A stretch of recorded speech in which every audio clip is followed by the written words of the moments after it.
All right, welcome everybody. Thank you for being here. Starting a little bit, so we'll run this one till about 2:15. And if we need to cut we'll maybe just extend this day 15 minutes. If you need to leave during the round table, feel free. The networking happy hour is about a half mile down the street at Matt Denny's. I'll give you guys directions and all that stuff. So we'll kind of continue the round table at Matt Denny's and our happy hour networking and all that sort of stuff. So yeah, we'll still get an hour in here and try to get an hour in at the round table as well. So this, I'm excited that Tom did his presentation. I think this kind of flows after that pretty well about what we do, why we do it, and how to do it. So I believe this will fit in well. So this is the importance of sharing your school district story and how to do it. And Tom talked a lot about that. What our roles are, why we do it, are we changing behavior, are we moving the needle? Talked a lot about media relations, which I'm going to talk about in this, and social media. I thought those were great points, and why we spend so much time on social media in this district is, now I love media relations, and I'm going to talk about how great it's been to us, but when the media doesn't pick up your stuff, that's why we do social media. He talked about having your own network, having your own way to get your story out, and that's been huge for us, so I'm going to talk about that as well. So welcome. If you're tweeting, and you should all be tweeting, I'm actually stunned how many PR school pros are not on Twitter. How is that even possible? What is happening?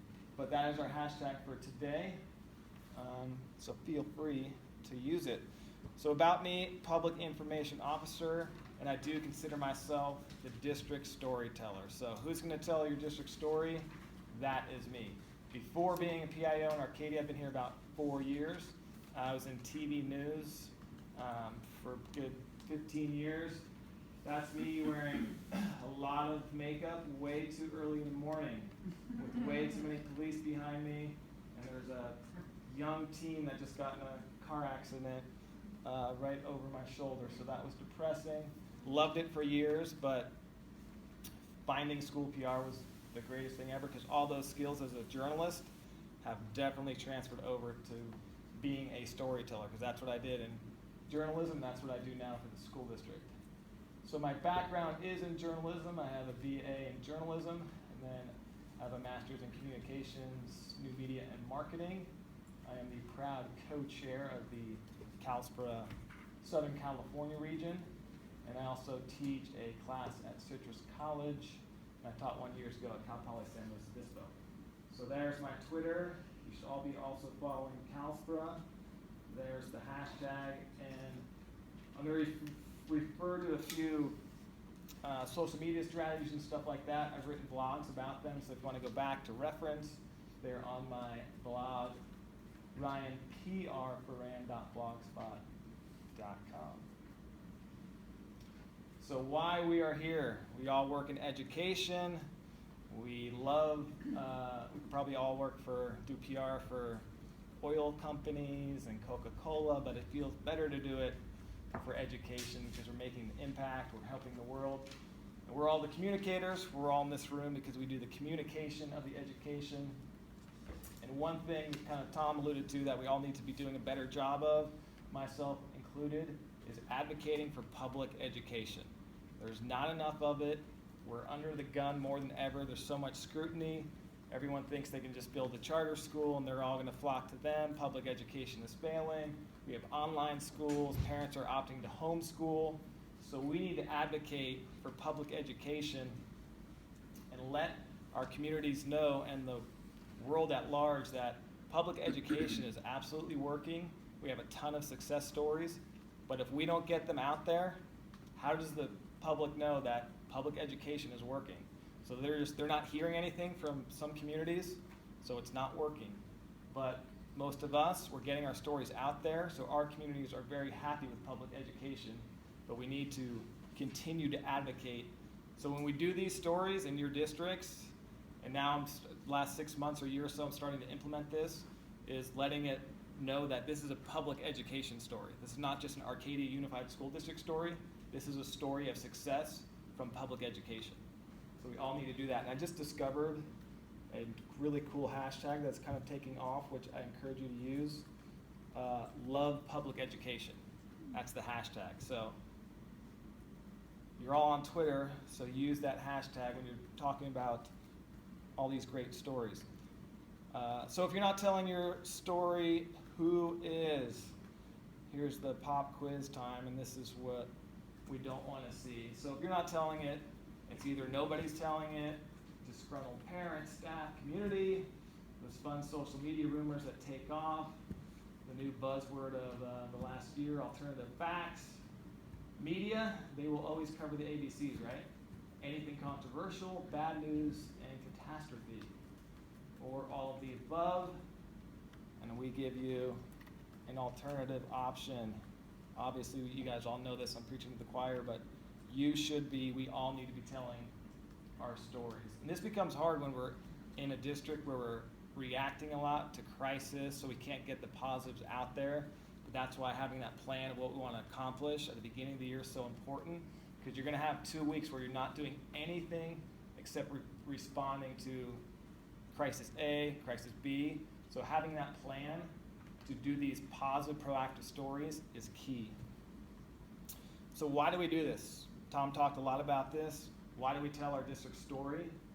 Increase morale. When we first started our Facebook page 3 or 4 years ago, we started posting awards that our teachers were winning, student awards, what awesome projects were happening in classrooms.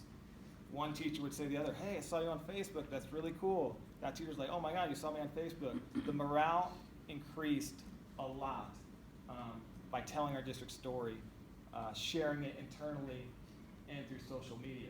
Recruitment of staff, when we have jobs now, we use our social media big time to post these jobs, and we're getting a lot of applicants and a lot of interest just through our Facebook page.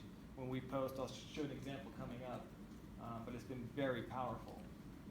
And then people see what you're doing in your district. If you're doing innovative things, we host a conference. We have teachers, a kindergarten teacher using Chromebooks in her class. So other teachers see this and go, this is not happening in my district. I want to go where that's happening in that district. But if we're not telling those stories, you're not going to get that recruitment, that interest in your district. Obviously, when everyone's facing declining enrollment, we all want those students. So if you have a family moving into the LA area, they're going to do a Google search to figure out what schools are there. Telling our stories definitely helps with getting students in our schools. Saturation of positive news, obviously advocating for public education, that sense of pride. When you're telling all these positive stories, your employees, your staff, your students, it gives you a real sense of pride, which is great. Branding, reputation management. Everyone wants transparency. We're a public entity, we're a public school, so we can't do that without communication.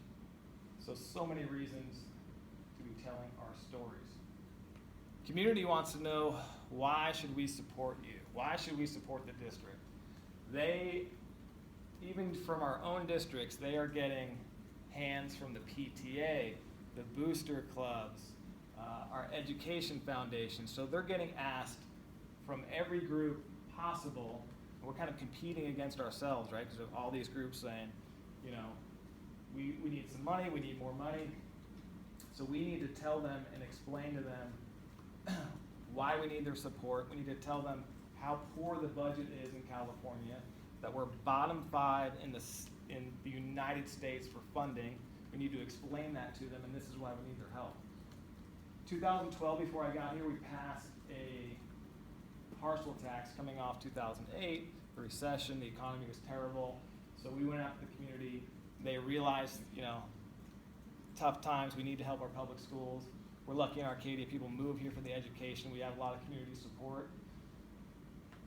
But the budget, as you all know, still is not so good. So 2012, we're like, this will get us through.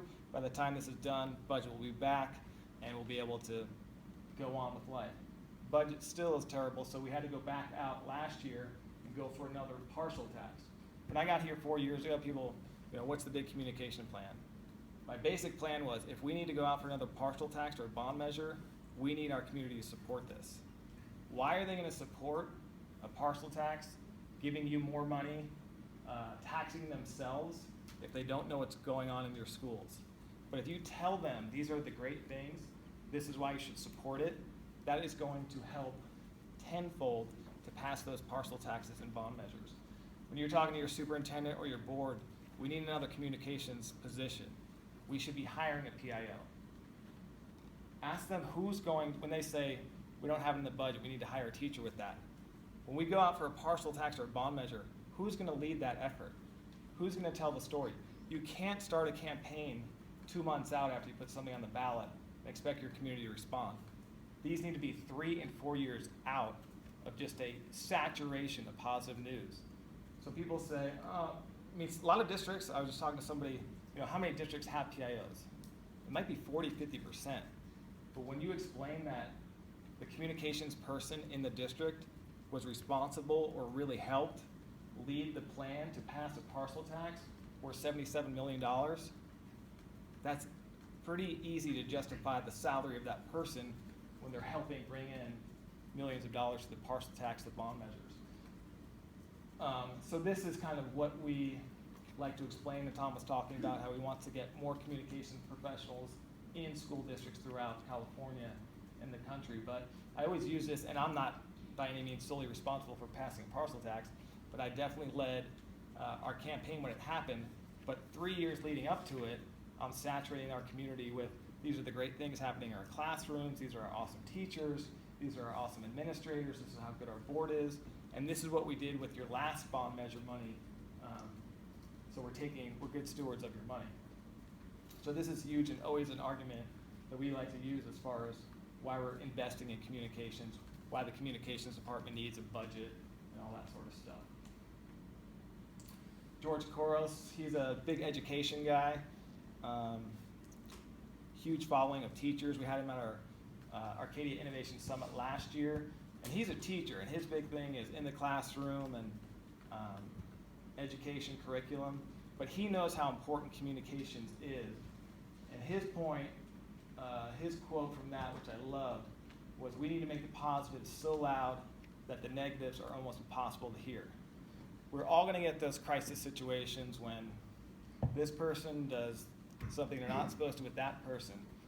But when your public approval rating in your community is up here, and that happens, it's going to drop, but it's only going to drop to there. Nobody knows what you're doing, and your public approval rating, your Q rating as a district is down here, and that happens, that's going to drop. But if they get one negative story to every 100 positive stories, much more willing to forgive you.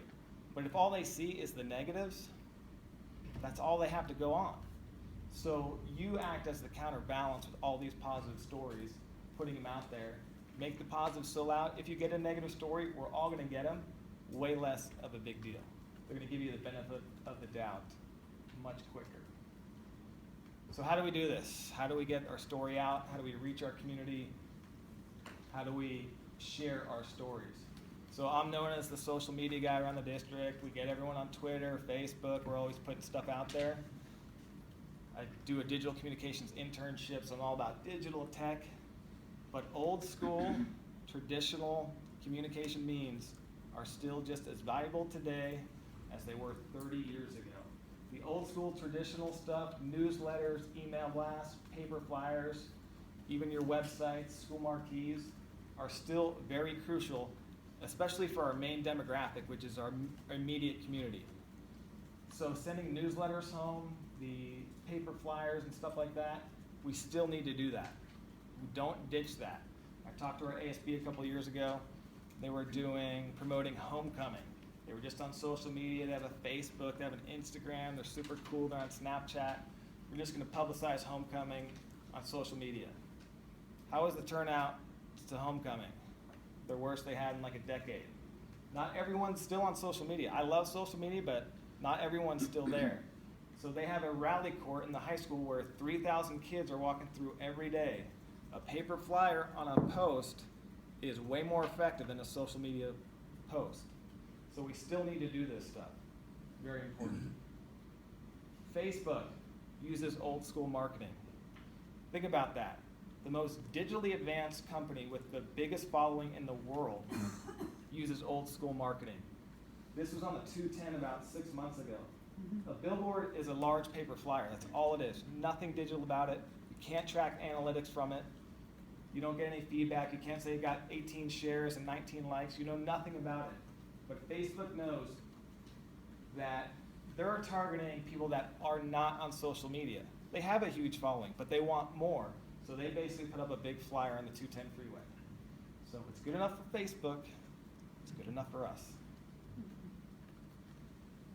But to get that reach of telling your story to the world, so when people are moving from out of the country, out of state, in your area, and you want your story to be seen by them, when they're researching schools and school districts, I mean, that's the number one, when a family moves, the number one thing they're looking for is what? Good schools. That's what they care about. Good schools and safe communities. So if they go online and type best school in LA County, is your school going to show up?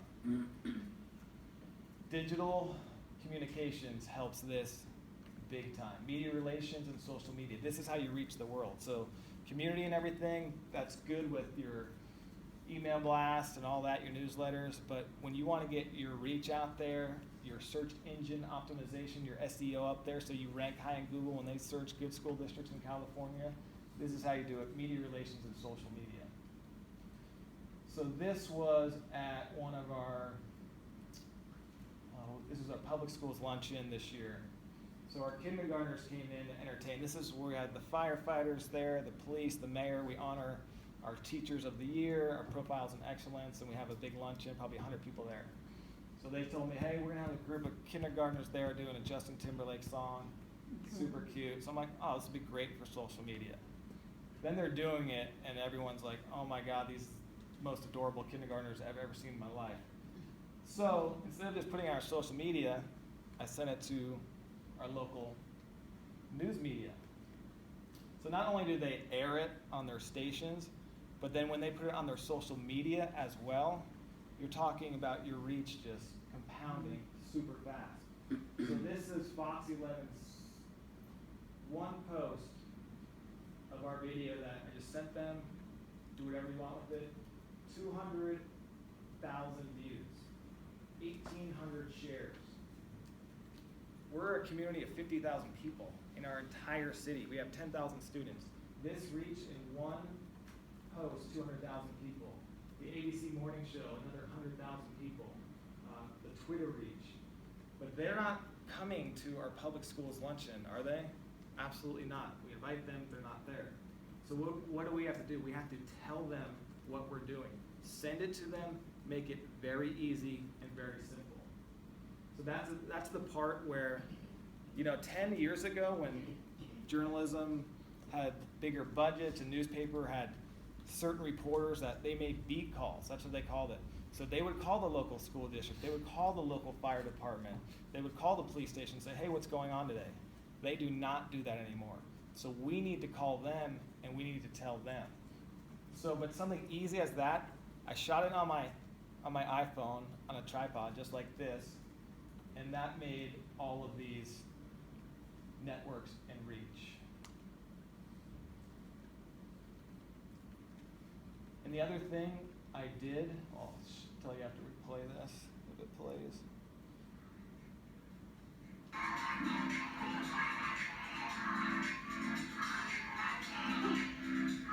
It is hard to stop the good feeling after seeing that.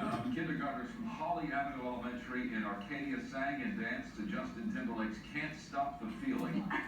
The kids performed in front of school officials, the mayor, police, and fire departments, and of course proud parents were there as well videotaping. Makes me want to get up and dance. Totally. Look at the enthusiasm. The spirit is contagious in that room, and we're spreading the love tonight. Way to go, kids. Way to go, kids. I love that. So that took me, it takes a little effort to tell them, but not much. So I shot it on my iPhone, which is super easy. I sent them an email blast. And then the trick here is, again, making it super easy. I sent them a suggested script, 45 seconds of this is what it is. So basically that's almost verbatim what I sent them. They'll change it up a little bit, the anchors or the producer. So they have a cute little story. They have the script there. I give them the information, who is in attendance. Copy, paste, download, it goes to their air. News story and news stations get a bad reputation because it's in LA. It's just all car chases, freeway chases, and I love them as much as the next person. But at the end of every newscast, there's what they call a kicker. So we're going to give you death, destruction, 10 minutes of Trump, but we're going to leave you with 30 seconds of something sweet. That's their kicker. So they're finally going to give you something positive. So they're looking for these. So if you can give them something positive that's local, that's even better. So this was an easy way for us to send that out. You had a question? Yeah. How do you deal with the media releases? Is that something you have to worry about? I knew I was going to get that question. It's the number one question ever. So we switched a few years ago from an opt-out to an opt-in. So instead of on our digital registration parent notification where you check a box saying, I don't want any photos, media, etc., and then that stays with you till you graduate. If you don't want any photos, videos, you need to go to your school office, print this out, and turn it in. We went from over 10% to less than 1%. And then we also explained to them why we're using these. We're never using it in a negative way. We're not going to say, Tommy and Jessica had detention today and post them on social media. It's only going to be positive stuff. And stuff like this, we don't use names. So we're not going to list the 100 names. If we are listing names for awards gotten, I'll check the no media list in our database, which is way easier to do when you have 1% than 12%. So that's a huge change we made. It's actually on our website if you want to see it, AUSD.net, and go to the communications page and you'll see photo, video opt-out, but that helped us a lot. The other thing with social media is, and there are legitimate concerns if mom or dad's a judge or there's a custody issue, you don't want the names out there. But in 4 years since I've been here, I've had not one person say, take my kid off of social media. Not one. We've posted thousands and thousands of students.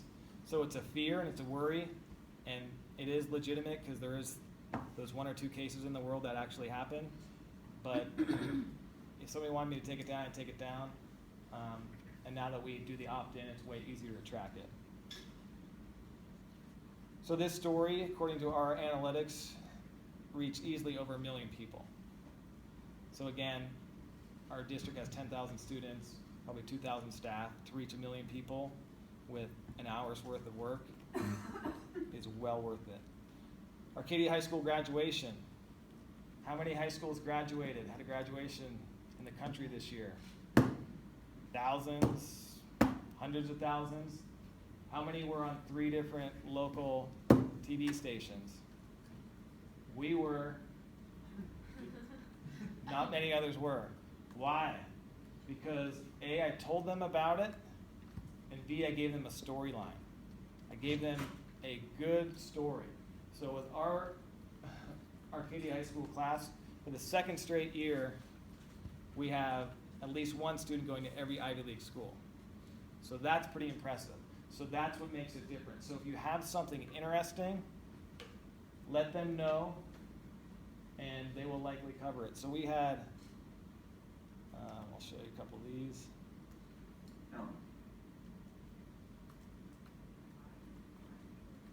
Because several of the grads are heading off to Ivy League schools. Eyewitness reporter Amy Powell talked to 2 of them, and she's live with that story. Hi, Amy.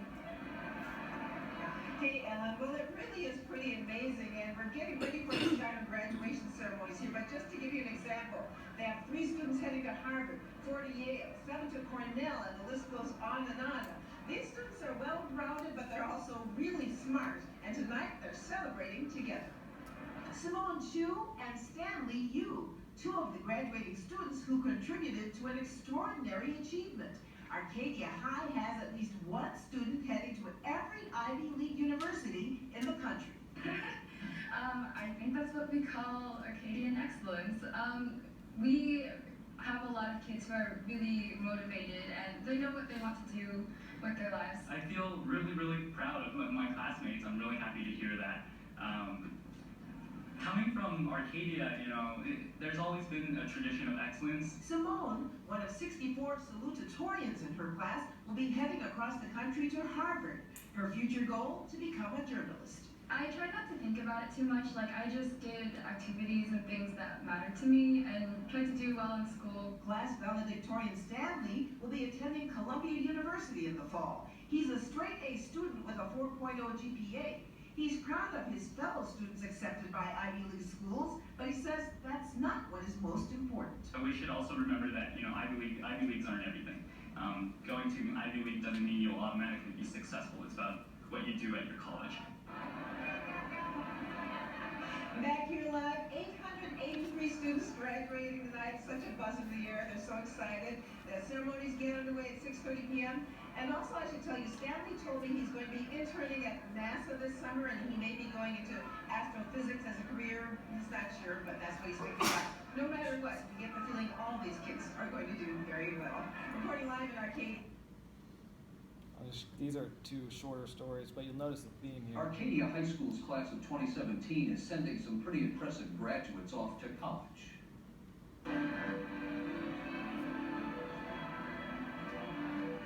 And here's what makes this group of graduates picking up their diplomas today so special. At least one student has been accepted into every single Ivy League university in the country.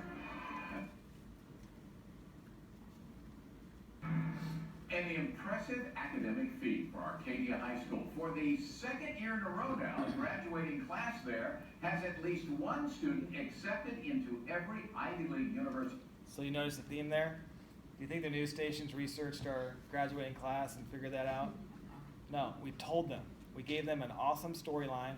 I'm not going to try and sell them something that's not a good story. So I'm not going to be like, oh, this might work. But we told them, we gave them the information, and made it super easy for them.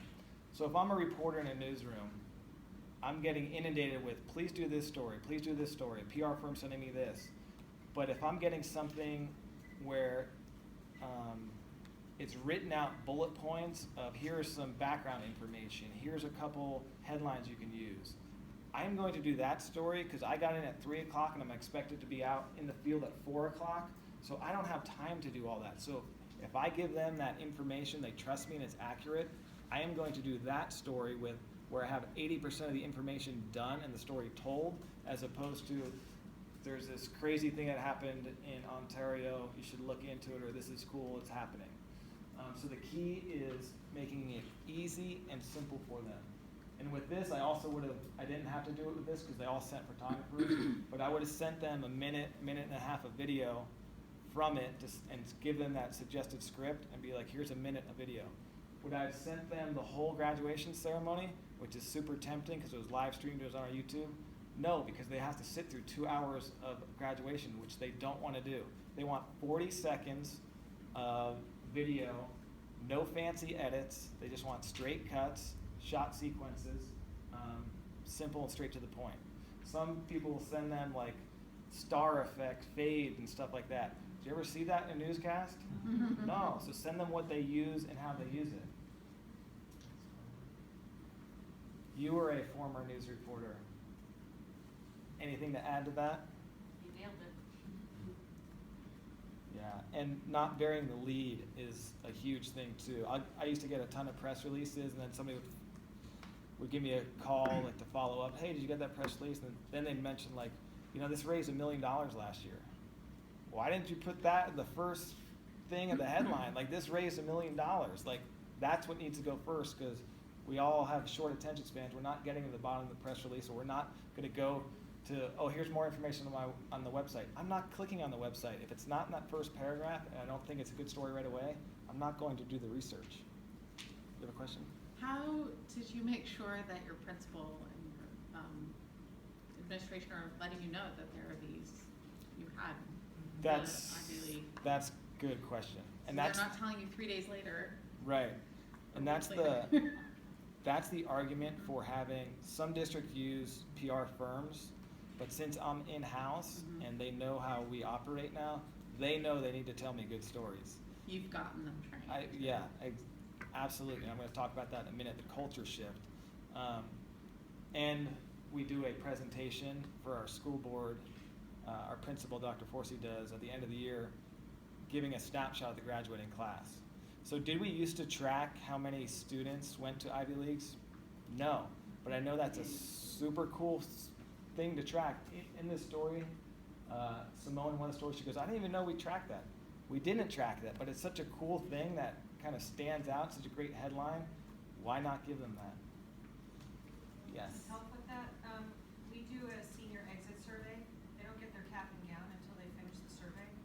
And now we do it through Naviance, but we used to do it with our own Google form. And we're asking them, where are they going? Where did they apply? Where were they accepted? Which is as important as where they're going. And then we do an ad at the end of the year in our local newspaper that lists all the colleges that accepted our kids. So that way, because they may have gotten into Harvard, Yale, and Princeton and chose one, but I want to say all three of them wanted our kids. That kind of stuff. That's a great point.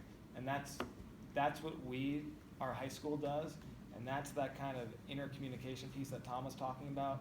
We need to help each other, but if I didn't know they were doing that, I would have never got this great story. But we track it now, and it's through the counselors, but it's through that they know hey, these are this year's numbers, let me send them to you.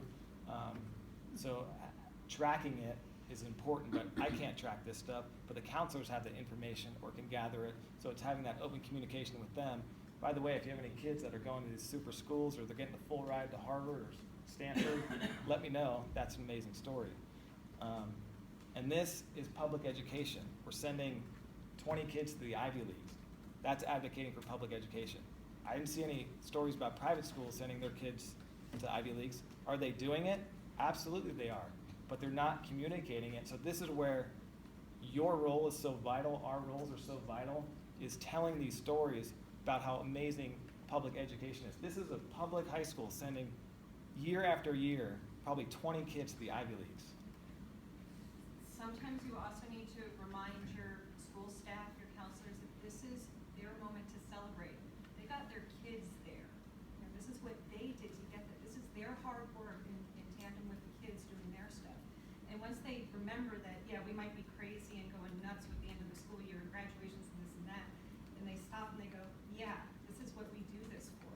So once you get that, you've got their buy-in totally. They're happy to update that list every 2 days for you if you need. Yeah, awesome. And then these are just some of the other stories we got out, because we do send that snapshot every year to the media, just saying, here's a look at our graduating class, here's our average GPA, average AP scores, and these are some of the schools they're going to. And the headline is, for the second straight year, Arcadia High School gets at least one student into every Ivy League. So yeah, you gotta publicize it and let the people know. More about video press releases. This is, again, both of these shot in an iPhone, sent to them with a suggested script, and took little to no time.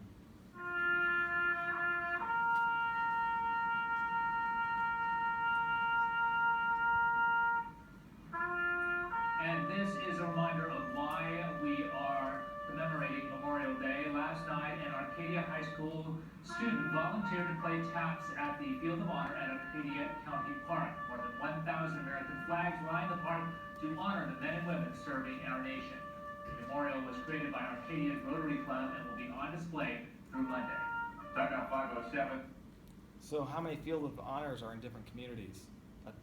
They're all over the place. How many are getting on the news? Not too many. What did we do? We just told them. And the cool part of that story is we have a high school kid willing to volunteer his time every night to go play taps. That's pretty cool. That's a good story. It's not death, destruction, it's not Trump, but it's a heartwarming story around Veterans Day.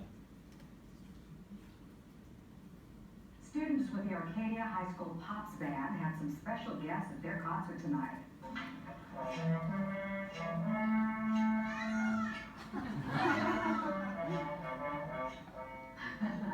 Peacocks accompany the students at their 58th annual concert at the LA County Arboretum and Botanical Garden tonight. Their bird calls rock the concert. Colorful peacocks are permanent residents in that area, of course. Their presence is often met with good-natured tolerance, or not, by the locals, no doubt. The peacocks were certainly welcome tonight. They can be very pretty. And noise that. How are you?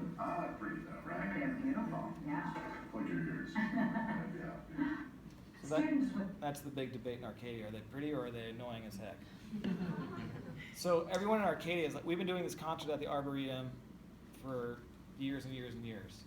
We have peacocks all over Arcadia. It's the weirdest thing. If you guys have time and before you leave, go drive through some of the neighborhoods on the other side of town. I'll point you in the right direction. And there'll be peacocks everywhere, on front lawns, crossing the street. It's the weirdest thing you've ever seen. You got a picture of a peacock right there. Yeah, I almost ran over it. See? Yeah. It's wild. When I first moved here, somebody was showing me around. They're like, yeah. I'm like, do you see these wild birds everywhere? What do you mean? Like, are you not gonna? Oh yeah, those are just peacocks. They live in Arcadia. They hang out here. They roam everywhere. So people have been doing that. We've been doing this concert here for years and years and years. To everyone in Arcadia, it's like, who cares? It's a peacock. So in Arcadia, this is not a news story at all. This is Tuesday. Not a big deal. But I saw this and I'm like, I'm not from Arcadia and this is super cool. These peacocks are everywhere. They're gorgeous. Like, it's amazing. So I was just filming this to put this on social media. But once again, I'm like, this is a cool little cute kicker story. Send it to the media. And again, send them that suggested script of this is what happened, this is what it was, and pretty much verbatim. We got on the news, Arcadia High School. And now you know that we have an amazing concert choir and this concert in the park. But again, I keep going back to it, but you don't tell them, they don't know. So talk about hiring. We've been using social media a ton lately. We used to do it one job at a time. They'd be like, hey, we need more applications for an HR specialist. Can you help us? Can you post that? And it would work. It would get reads. People would see it. But now what we do is we take all of our jobs, because usually all of our districts, we at least have 15, 20 jobs.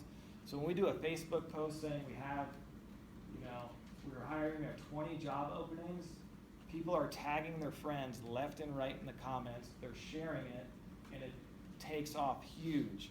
So this one post was reached by 8,000 people. So 8,000 people know we're hiring. I short linked it. If you don't know what Google short links are, I think it's just, what is it? I forget what it is. Google it, but it's a Google short link. Yeah, I think it might. Yeah, something like that. But so when you post stories on Facebook, the reach is how many people see it in their news feed, but how many people actually click on the link. If you use a short link, it'll tell you exactly how many people clicked on it. So from that post, we had 2,000 people actually go to our jobs board and look at our jobs. So that's huge. And that's through social media, and that's why we spend so much time building up our own network. Like, our social media network I consider that our media network. That's how we get the word out. The other quick tip I would say, too, is like, when we're talking about how do we get our own stories out, is some districts are petrified of using their email blast unless there's a lockdown and somebody's bleeding on campus. Why can't you send them an end of the year report on Arcadia High School grads or your high school grads, or, hey, just want to let everyone know that we were in the news last night, check out this cute story. Don't be afraid to use your own email blast system. That's going to reach thousands and thousands of people with one email. When we talk about how do we reach all these people, you have it right under your nose, the email blast system. So media relations, so when I first got here, it was a culture shift. If the principal or somebody a school site got a call from a media outlet, it was like, oh shoot, like, let's get back to them next week. I don't know what they want. So when I first got here, I said, like, no, we need to have an open relationship. I promise that they'll do a lot of good stories, even when they're calling with, covering the lockdown, or they heard this situation happen. Let's get back to them. Let's be open and honest. So then when we do send them other stories, they're much more willing to cover those. Because if we're just responding to them when we want them to do something, but they're calling the negatives, that's not a good relationship, and they're not going to cooperate with us as we'd like to. LA Media, I just showed you several stories. They do cover a lot of positive human interest stories, and they cover education. It's awesome. I mean, is it going to lead the newscast? No, not in a million years, but they're willing to put it in there. But they're not going to go to our websites, our social media pages, looking for stories. We have to tell them. Again, be responsive, be reliable. And that's the other thing. I'm never trying to fool the media with, like, come out and do this story. Hopefully they do this story. I'm only going to send them legitimate, good stories that I think are newsworthy. That's how you build the trust. And so when I do send them things, they know it's legitimate. I'm not sending them a press release a day. No way in the world would I do that. I'm gonna keep seeing it, and it's gonna be white noise. But if I send them something once a month, every other month, it's like, oh, this is pretty interesting. The last story you sent us was good, well written. Let's take a look at it. Obviously, sending the press releases is key. My press release, 1 page at the most. Always include a picture, and always try to include a quote too. That's making it easy for them. We have a great relationship with our local paper, the Arcadia Weekly. What I send them gets copy, paste, print. It's amazing. So it works super easy, and they're looking for content. Your local papers are dying for content. They don't have the reporters to cover it anymore. If you're a good writer, you send them quality stuff, they're gonna print it. They're all competing for web clicks, social media clicks, so the more content they get, the better for them. And if they're willing to copy and paste it, that's exactly how you wrote it and how you wanted it to go out, the better for you. Again, don't pitch every story. It's gotta be quality ones. Gotta talk to the media when it's negative stories.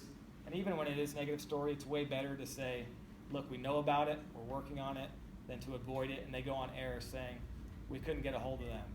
Makes you look not so good. So a comment with, we're aware of it, we're looking into it, safety is our biggest priority, that sort of thing, way bigger than just ignoring the phone call.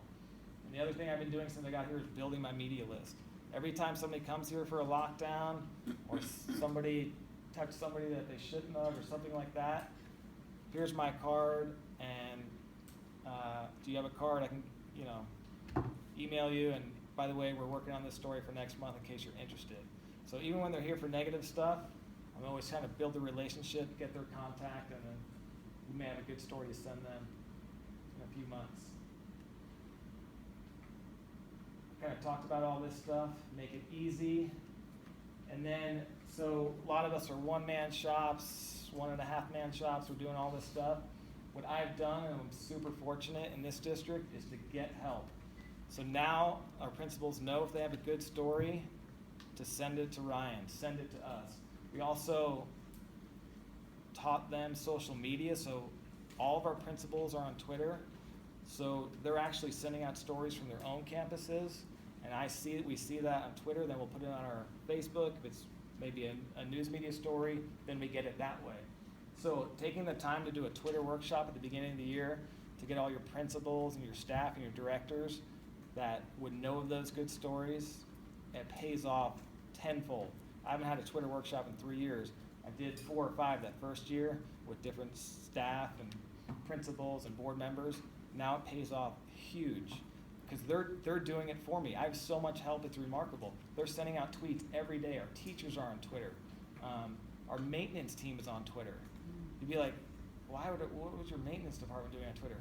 Our parents love to see that they're power washing the schools when their kids aren't there. They love to see that they're replacing lights, they're checking the gates. They love that stuff. So we have so much buy-in, but you have to teach them. You have to tell them, have a workshop, this is how it works. And then once they see the reach it's getting, the reaction, our superintendent is on Twitter all day. So when he can tell the maintenance supervisor, that was awesome, thanks so much for coming in on a Saturday and power washing the windows. You don't think they're gonna tweet the next time that they're doing something like that?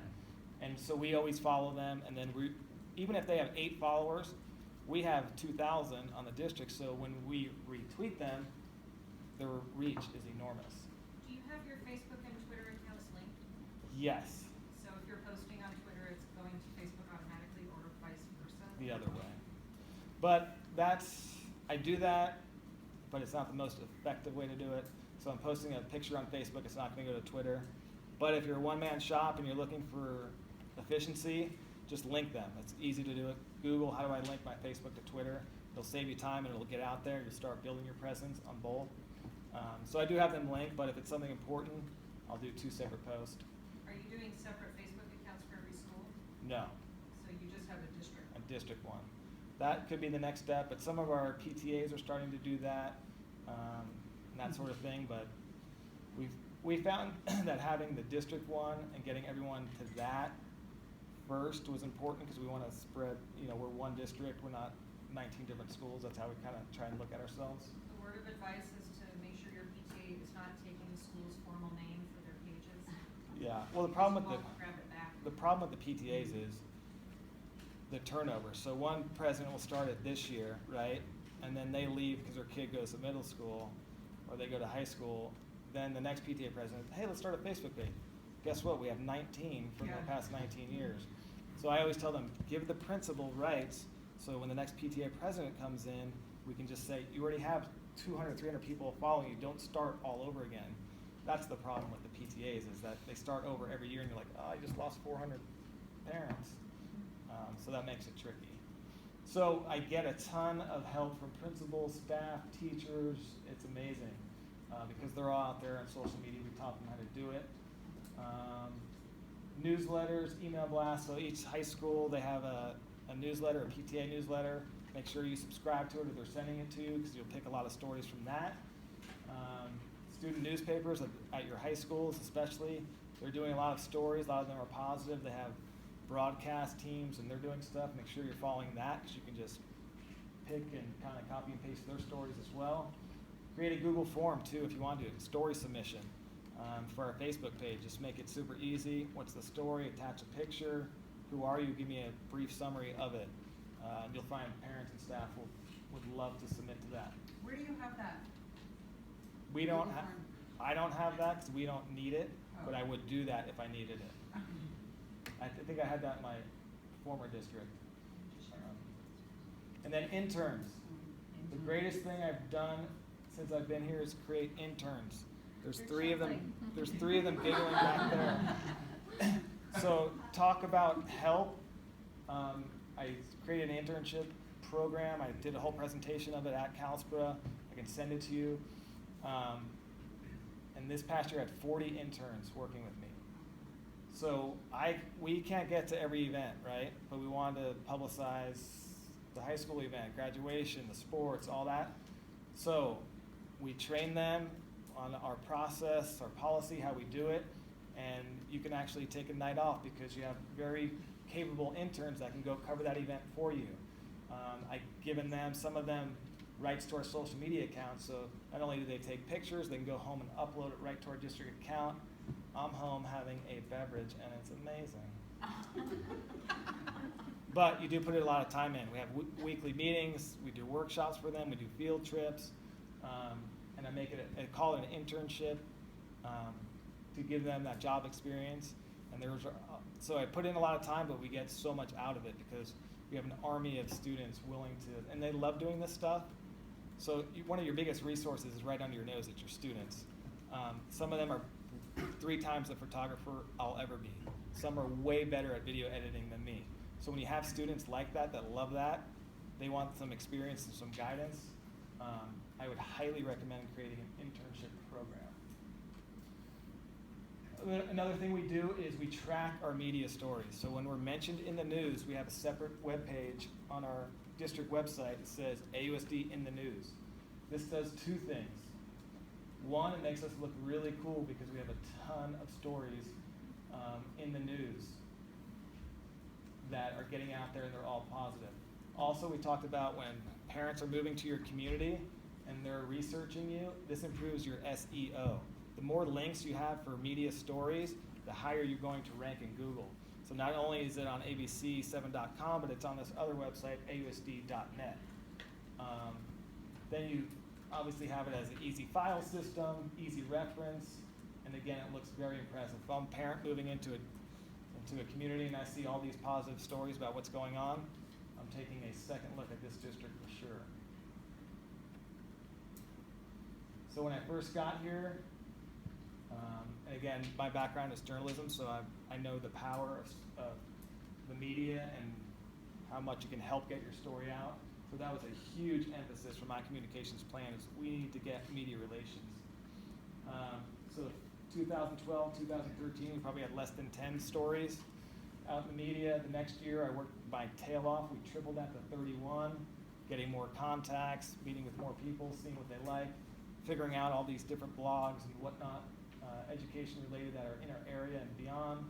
So we kept improving. Last year, so in 4 years, we went from less than 10 to 10 times that to 100 positive media stories. So when we do get those 2 crisis bombs dropped on us every year, we go to that page and go, remember the good times when we had all these positive stories about us? So it definitely helps. I was gonna ask that in the news page, you only have positive stories posted there, correct? Absolutely. Yeah. That's our page. You can post the junk somewhere else, yeah. So we're a biased news network. Only the positives. Yeah, and that's not even including like the football recap on Friday. These are like significant stories.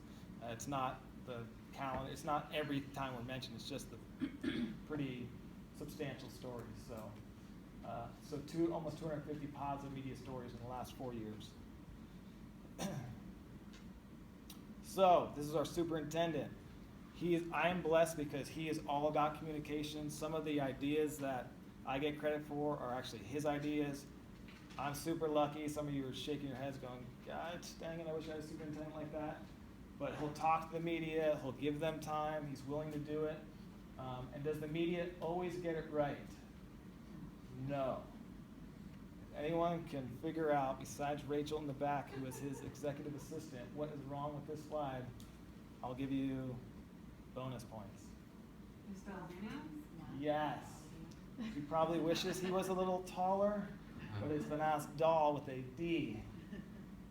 So they won't always get it right, but at least we were on there and they saw them. And it was funny, you can't see it, you can't see right there? That's his name tag with how to spell his name right there. But we'll take it, right?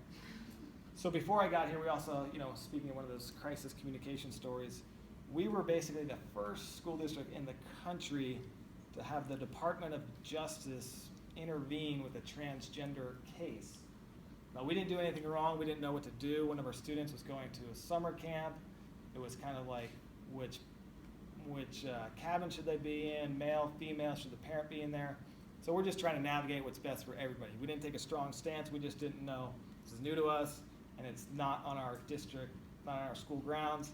Anyway, long story short, the Department of Justice said we would like to review your policy and make sure you're doing everything right. So huge, huge case. So every time anybody did a story about transgender students in schools, guess who was mentioned? Mm-hmm. Arcadia Unified is the first school district in the country to have the Department of Justice intervene. So for years, I subscribe to Google Alerts for us. So every time transgender, I'm like, oh God, not again. So it's just a negative narrative. And honestly, everyone had the best intentions. Nothing dramatic happened. It just, we didn't know what to do. The Department of Justice wanted to make a case with us, so they did. So it was terrifying for years. But then because we did then a couple years after that, probably a year ago, we got a call from the Associated Press doing a story about transgender students in schools. So they did a quick Google search, and who's always mentioned? We are. So our superintendent said, I think this is an opportunity to tell our story and kind of get it straight, change the narrative, like explain to them what happened, what the process we went through. And actually, we have a good relationship with the Department of Justice. We're glad they came in, helped us, provided us resources. So when these issues come up, we know what we're doing. So our superintendent did an interview with the Associated Press. Everyone picked it up, and it was positive. And his main quote was, what you need to do, our mistake was, get the damn lawyers out of the room. Do what you do best. We're here to provide an education for students, and when lawyers get in there, it gets ugly and the students become secondary. So his advice was, look, you're all gonna deal with this. Get the lawyers out, talk to the parents and the students. What works for you? What works for us? Let's make this happen. So when ABC 2020 was doing part 2 on Caitlyn Jenner, they did a part in education. How was transgender issues since Caitlyn Jenner's story 2 years ago, how is it being impacted in schools? So they were looking for a superintendent who has dealt with this. How did they find David in Arcadia Unified? Google search, and they saw his quotes in the AP stories about get the damn lawyers out of the room. Diane Sawyer loved that. So they called us and said, would you be a part of this special? After I got out of the fetal position for a while, I said, yeah, I think this is a great opportunity to once again tell our story. So we went back and forth about this, But if we would have shied away from that AP story, we would have said no to the Diane Sawyer opportunity, we weren't open to the media, we would have not have changed the narrative on the story. So that openness, that willingness to talk to the media about that led to this amazing opportunity. He came off like a superstar in this 2020 special and got emails from all over the country. Superintendents call him all the time. Can I pick your brain about this? I'm dealing with this. But this would not have happened without the openness to the media.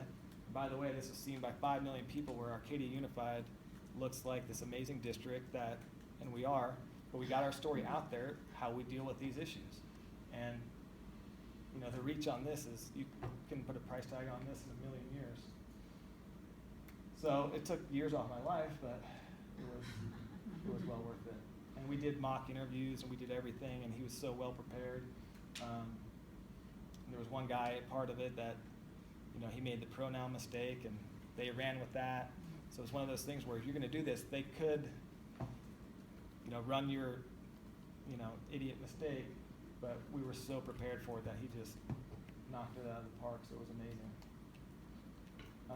And then going back to, you know, not that national scale, but everything that's happening in our classroom, like getting the stories out there to recruit students, teachers. This is a story where we do one-to-one Chromebooks in our classroom now, and the philosophy a few years ago was kindergartens, first graders are too young to use Chromebooks. Well, we had this young teacher we hired a few years ago, actually through Twitter. We saw her at our Arcadia Innovation Summit, talked to her. She didn't have a contract, we hired her, and she's like the foremost leader on TK and K students using Chromebooks, and they can get on, they can do all this amazing stuff. So I was seeing what she was doing in the classroom, and was like, that's a pretty impressive story. And this week was, what is it? Coding week. They have the national big Hour of Code. Hour of Code, yes. So I was like, this is pretty cool. Hour of Code, everyone's doing it, but I don't think everyone's doing it with kindergartners. So I pitched this story to the media, and this is what we got.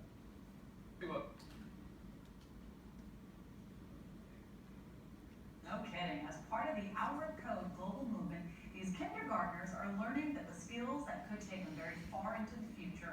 Eyewitness News reporter Brandy Hitt joined them for a lesson. With each keystroke and their own notebook, these 5- and 6-year-olds are already learning to code. I can push some buttons. Playing coding. The kindergartners at Arcadia's Holly Avenue Elementary are using a computer game, each programming a monster to hunt down and find candy. Well, it wants to get the candies, and then we need to make it get candies by showing the arrows. I finished the whole thing. And this thing that you have to jump over, he eats it, and then we get to move on to the next level. They're participating in what's called the Hour of Code Week, a global movement encouraging millions of students to learn computer science in 180 countries around the world, no matter their age. They have to be the brain of the computer. They have to tell the computer what to do. So potentially that they can definitely be designing a game later in life. They can be programming an app. Let's face it, computer coding is something most adults don't understand and are even going back to school to learn. I did it! Here, they're getting an early start. And coding is something they'll continue to learn throughout the school year. So many already picking up skills that even surprise their teacher. Every time when we do it, I always get it correct. Now just imagine what these kids will accomplish by the time they graduate. There's jobs out there that aren't created yet that they're going to be applying this skill to. It's to their advantage that they know how to start doing this young. So that way they aren't intimidated by it when they get older. In Arcadia, Brandy Hitt, ABC7 Eyewitness News. In the story, you heard them say, millions of people are participating in the Hour of Code for this global movement. How many news stories were out there about the Hour of Code in schools? Probably one right there, because we told them about it. And we gave them something that was unique about that story, so it's out there on the radar, but we gave them, hey, we have kindergartners doing this with some adults don't know how to do. So it's telling them that story and putting it out there. And this is just what's happening in our classroom. And again, this is public education. So when I'm researching a school district to go to, do I want to go to where my kid is going to learn coding in kindergarten and get a head start over another school? I absolutely do. Are other school districts probably doing this? Yes, they are. But I'm not sending my kid there because I don't know they are. In Arcadia, the parents know that this is what they're going to get because we told them. So, whose school district is not on social media? Who is still not out there on social media as a district? All right, awesome. I had somebody contact me about a year ago. It's like, I love what your district's doing on social media. I want to get my district on there. Absolutely, I'll help you do what we can do. She's like, I just need to talk to my principal first. Absolutely, talk to her. And then she went to the principal, went to the superintendent. Like, yeah, school board's still not okay with that. There's districts out there that are still scared of social media. I'm glad everyone in here, I'm preaching to the choir, but if you're not on social media, you're at least a decade late. We have a saying around here, if it's not on social media, did it actually happen? Right? I'm going to pass this because you all know the power of social media. I'm going to pass this because you're all on there as well. But we talked about the Twitter. This is kind of cool. So we have, good following. We have every superintendent, every board member, every principal, and over 300 teachers and staff on Twitter. Did they all wake up and get on Twitter one day? No, we held some workshops for them throughout the years. And then they're all posting stuff. I steal their content, so I have an army of people spreading our stories every day. All of us could walk on to a school site each day if we didn't have a million other things to do and find 5 awesome stories that are worthy of sharing. We don't have the time to do that. But if one person at each school, so just one person at each school site sends 1 or 2 tweets a day, think of all those stories and the amount of reach you can get with that. This is just some of our Twitter analytics. 1 tweet reached 54,000 people, but that goes to the real quick, using hashtags and mentioning people. So if I'm at CalSPRA conference, I'm going to mention CalSPRA in the tweet because they're going to retweet it to their people. Or if I'm working with the Red Cross, I'm going to mention them so they see it and they retweet it.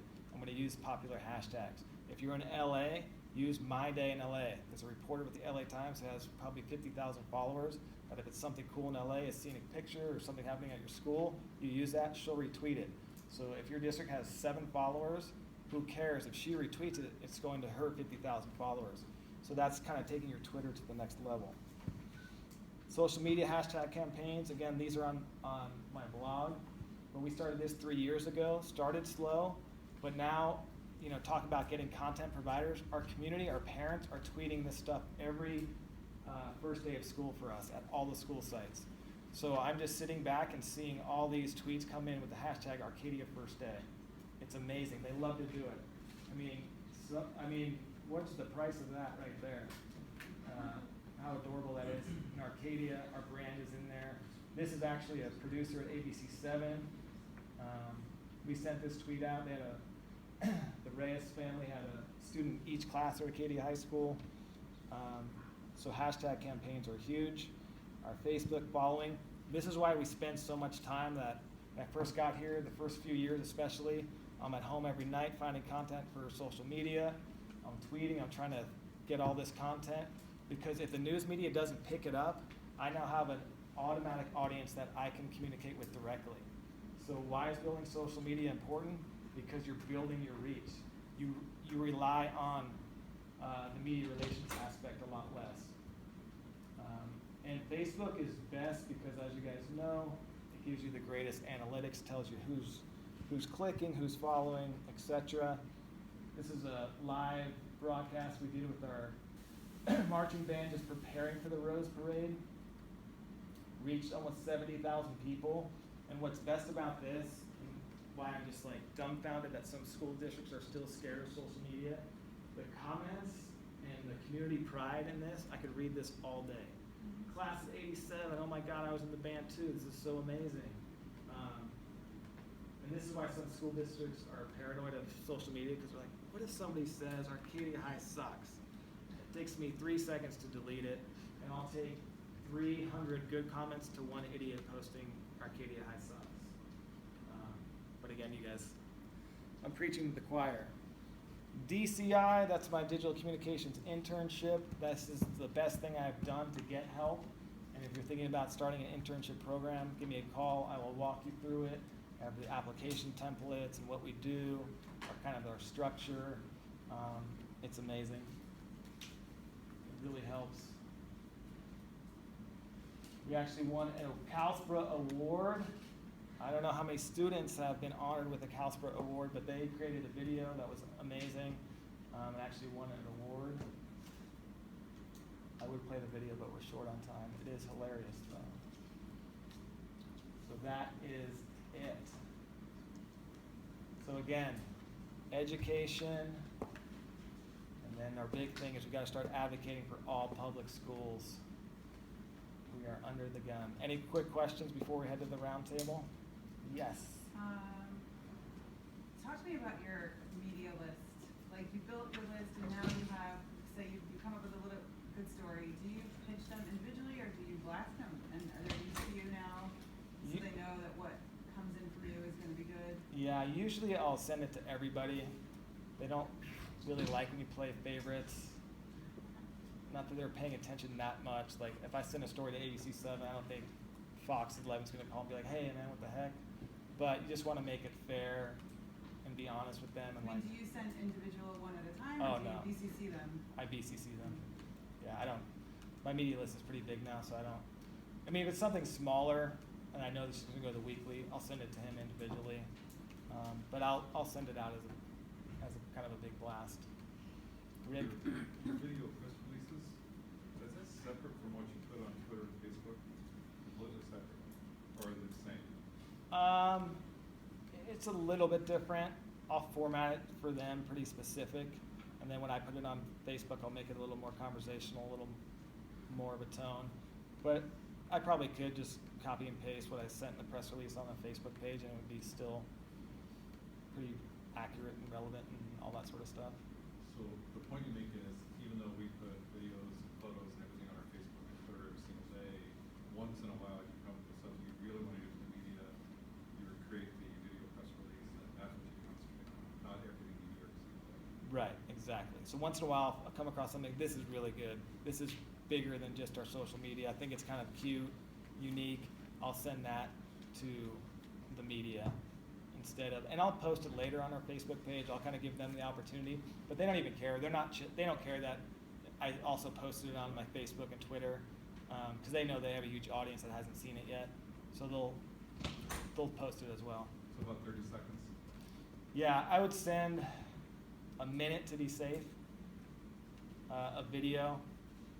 They'll probably, if it's a cute kicker, only use 30 seconds, but at least they maybe have a little bit of flexibility and options. And back in the old days, in case the director didn't cut off the video in time, it doesn't go to black, so they have some pad. But yeah, not more than a minute because they don't want to too much. They have too many things to do. They're not going to look at it. You mentioned the employees having about 300 employees on Twitter, following on Twitter. Are they? Those are their personal accounts, or do the principals have AUSD? Do they have separate accounts, or how Good question. It's kind of a mix. Some of them have like AUSD Smith as their handle. Some is just kind of looks like their personal account, but they just use it professionally. So it's kind of a mix. Because some of that's the biggest resistance you get. Well, I don't want to put my personal stuff on there. Just create a new account that's just for your school stuff. And you don't need to post your family or anything, just what's happening at your school. So, and that's when we come in to help them create a new account, use a different email, and that sort of thing. So for us, it's a little bit of a mix, but most of them weren't on Twitter before this, so it's mostly the professional accounts. Yes. Did you have some sort of strategic process around what's the vision that we want to be communicating up front, or was it more posting positive stories and kind of seeing what sticks? Each year we had kind of a focus. When I first got here, our Board of Education was under fire for an issue with the coach that we didn't rehire. So we wanted to get out the message about our board and what they were doing. So that was the concentration, is like, look, our board members are involved, they go to all these events, they put in a ton of time. So we concentrated on letting our community know that our board members don't just show up to board meetings, they are involved, invested, they've been in our PTAs. So that was, for 1 year, that was our communication kind of, that's what we wanted to get out. And generally, it's just what I kind of said about the beginning of the parcel tax is we need to get the information out about the amazing, just overall positive things that are happening, so our community knows what we're doing and why they should support us. And then also my first year was kind of, we were just coming off a bond. So every time we opened up a new facility from the bond, we wanted to communicate that big time, like, thank the community, this is what we're doing with it, this is what the end result of your generous taxing of yourself was. So each year there's kind of a focus, but if there's no specific focus, then it's just general positive news and keep it coming. Follow up to that press release stuff before. What is your success rate with those? Like, you had 100 stories, did you pitch 1,000? No, because when I pitch a story and send out a press release, usually there was one time nobody picked it up, but usually one station will pick it up. Because I'm not pitching every story, because I know there's return on investment. Tom was talking about ROI. I'm not going to try and pitch them something, because it takes you time to write the press release. It takes you time to put the video together. So it does take time, but if I know they're likely to pick it up, I'll invest the time, because it'll be way worth it. So the conversion rate's pretty high, because I'm quality over quantity. All right, any other crazy questions? We'll save them for the roundtable and the networking happy hour. So we will start that. Thank you so much for being here. You guys are awesome.